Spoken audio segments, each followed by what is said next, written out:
Common service centre CSC बोले तो ग्राहक सेवा केंद्र।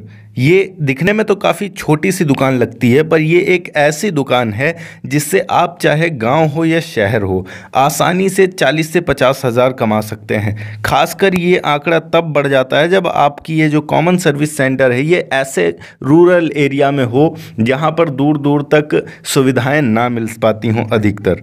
तो वैसे सिचुएशन में आपकी कमाई यहाँ पर ज़्यादा हो जाती है। क्या क्या कर सकते हैं आप इसमें जिससे आपको ज़्यादा से ज़्यादा कमाई हो सके, किस तरीके से आपको इसे शुरू करना है, इसको शुरू करने के लिए कितने पैसे की ज़रूरत पड़ने वाली है, सब कुछ इसमें हम जानने वाले हैं। तो आज की इस वीडियो को अंत तक ज़रूर देखिएगा क्योंकि इस वीडियो में आपके सारे सवालों का जवाब मिलने वाला है। पर वीडियो को शुरू करने से पहले एक छोटी सी रिक्वेस्ट है कि चैनल को सब्सक्राइब ज़रूर कर दीजिएगा और हाँ, साथ में आने वाले बेल आइकन को भी प्रेस कर दीजिएगा। इसी तरीके से और भी एजुकेशन से रिलेटेड वीडियोस आगे आपको मिलती रहेंगी। सबसे पहले ये जानते हैं कि सीएससी सेंटर क्या होता है। तो ये डिजिटल सेवा को चलाने वाला एक केंद्र कॉमन सर्विस सेंटर होता है। इसके जरिए देश के नागरिकों तक सरकार द्वारा दी जाने वाली सुविधाओं को पहुंचाया जाता है।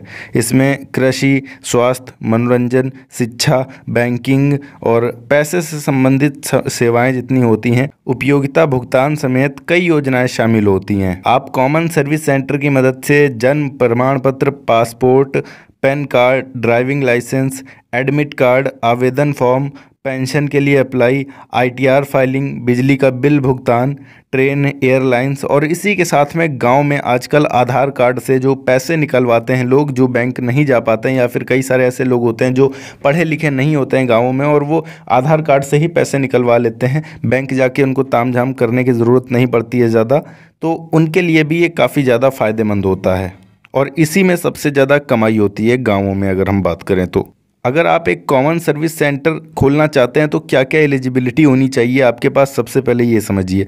सीएससी सेंटर खोलने के लिए आपके पास पैन कार्ड होना ज़रूरी है। आपकी उम्र 18 साल से अधिक होनी चाहिए। आप 10वीं ज़रूर पास होने चाहिए, ये अनिवार्य है। इसके साथ ही आपको कंप्यूटर चलाना आना चाहिए। आपके पास 100 स्क्वायर फीट का एरिया होना चाहिए या फिर आप एक छोटा दुकान भी ले सकते हैं। आपके पास कम से कम 2 कंप्यूटर होना चाहिए या फिर आपके पास लैपटॉप भी हो सकता है। आपको एक पावर बैकअप की ज़रूरत पड़ेगी या आप इन्वर्टर रखेंगे अपने पास। आपके पास एक प्रिंटर होना चाहिए और आप एक वाईफाई लगवा सकते हैं, इंटरनेट कनेक्शन होना चाहिए। वैसे शुरू तो आप इसको अपने मोबाइल फ़ोन के हॉटस्पॉट से भी कर सकते हैं, पर अगर वाईफाई रहेगा तो आपका काम ज़्यादा आसान रहेगा क्योंकि उसमें स्पीड आपको काफ़ी ज़्यादा मिलेगी। अब यहाँ पर आपको एक सीएससी आईडी की ज़रूरत पड़ेगी। इस आईडी को प्राप्त करने के लिए सबसे पहले टेलीकम्युनिकेशन इंजीनियरिंग सेंटर टीईसी से सर्टिफिकेट लेना होगा। इसके लिए करीब 1489 रुपये फ़ीस देनी पड़ती है। इस सर्टिफिकेट को लेने के लिए सबसे पहले www.cscentrepreneur.in पर जाना होगा। इसके बाद एक टेस्ट देना होगा। अगर आप टेस्ट में पास हो जाते हैं तो आपको टेलीकम्युनिकेशन इंजीनियरिंग सेंटर टीईसी से सर्टिफिकेट मिल जाएगा और आप आसानी से अपना खुद का सीएससी सेंटर खोल सकते हैं अपने गांव, शहर या फिर कहीं पर भी। चलिए बात करते हैं कि अब इसमें हम कमाई कितनी कर सकते हैं। तो जानकारी के लिए बता दें कि सरकार द्वारा सीएससी संचालकों को हर बैंकिंग ट्रांजैक्शन पर 11 रुपये मिलते हैं। इसके साथ ही संचालक रेल, बस और हवाई जहाज़ की टिकट बुक कराने के लिए 10 से 20 रुपये तक चार्ज लेते हैं। इसके अलावा सीएससी सेंटर के जरिए बिल का भुगतान, सरकारी योजनाओं का रजिस्ट्रेशन जैसे काम किए जाते हैं।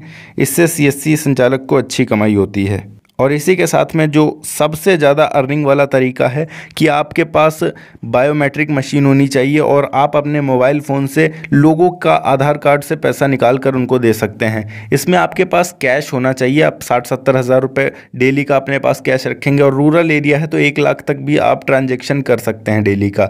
अगर मैं उत्तर प्रदेश की बात करूं, मैं अपने एरिया की बात करूं, मैं सीतापुर उत्तर प्रदेश का रहने वाला हूं। मेरे एरिया में जो आधार कार्ड से हम लोग पैसे निकाल कर देते हैं किसी को, तो हम लोग उनसे चार्ज लेते हैं 1000 रुपये पर 20 रुपये।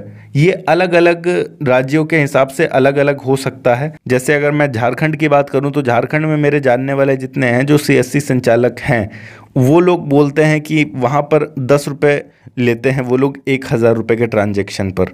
अब 1,000 रुपये अगर किसी को निकाल कर वो लोग देंगे, उनके खाते से अपने खाते में ट्रांसफ़र कर लेंगे, उनको कैश देना होगा, तो वैसे सिचुएशन में उनसे वो 10 रुपये लेंगे 1,000 पर। तो ये अलग अलग राज्यों के हिसाब से हो सकता है, पर मेरे वहाँ 20 रुपये है। कई बार ऐसा भी होता है कि हम दिन में 1 लाख का ट्रांजैक्शन आसानी से कर लेते हैं, क्योंकि मेरा एरिया ऐसा है जहाँ पर 4-5 गाँव एक साथ कनेक्ट होते हैं और यहाँ ऐसे लोग अधिकतर रहते हैं जो बैंक जाना पसंद नहीं करते हैं, लाइन में लगना पसंद नहीं करते हैं और वो ज़्यादा पढ़े लिखे भी नहीं हैं। तो उनके लिए सुलभता होती है और वो आसानी से कोई 5,000 कोई 10,000 ले लेता है और वैसे सिचुएशन में कई बार 2-2 हज़ार 3-3 हज़ार रुपये तक का भी प्रॉफिट एक दिन में हम लोग केवल आधार कार्ड से पैसे निकाल लेते हैं अपना। इस बिज़नेस को शुरू करने के लिए आपके पास 1 से 1.5 लाख रुपए होना चाहिए, जिसमें आपका कंप्यूटर, इंटीरियर और एक शॉप आसानी से हो जाएगा और आप इस बिज़नेस को 1.5 लाख रुपए तक में आसानी से शुरू कर सकते हैं। इसी के साथ अगर आप आधार कार्ड से पैसे निकालने वाला काम करना चाहते हैं तो अतिरिक्त 1 लाख रुपए आपके पास कम से कम निवेश करने के लिए होना चाहिए। आशा करता हूँ कि आपको समझ में आया होगा कि आप किस तरीके से CSC सेंटर के बिजनेस को शुरू कर सकते हैं और इसे रन कर सकते हैं। अगर वीडियो अच्छी लगी हो तो वीडियो को लाइक करके चैनल को सब्सक्राइब जरूर कर दीजिएगा। वीडियो को पूरा देखने के लिए धन्यवाद।